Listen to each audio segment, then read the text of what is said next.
On est d'accord. Et ça, tu me le mettras dans les commentaires. On est d'accord. Tu parles dans la rue, tu parles dans les magasins, tu parles où tu veux. Tu vois bien que les gens sont à la masse. Tu le vois bien. Ils réfléchissent plus par eux-mêmes. Regarde, la dernière fois, je croise un mec, on commence à parler, tu vois, d'économie française et tout bordel.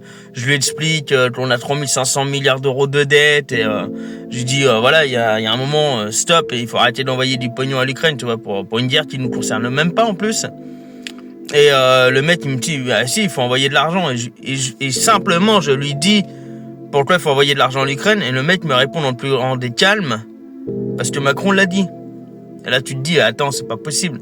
Tu peux pas te permettre d'avoir 55 ans, mon pote, et ne même plus réfléchir par toi-même.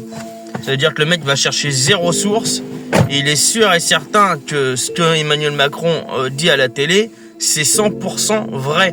Ça veut dire qu'il connaît absolument pas le sujet. Pour lui, c'est normal qu'il y ait la guerre. Pour lui, ça a commencé déjà en 2021, tu vois. Alors que ça date depuis 2014, tu vois. Donc déjà, quand tu vois ça, tu te dis, en fait, le mec, il cherche pas plus loin que le bout de son nez.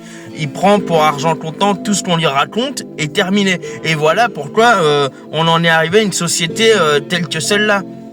Et ils ont réussi à diviser le peuple sur vraiment énormément de sujets. Et c'est pour ça qu'il n'y a plus aucune opposition à ce jour. Regardez, les voitures à zone critère, machin. Il n'y a pas eu d'opposition. L'euro numérique, on en parle. Il n'y a pas d'opposition. L'éducation sexuelle à l'école. Il n'y a pas d'opposition. Tu vois, c'est aussi simple que ça.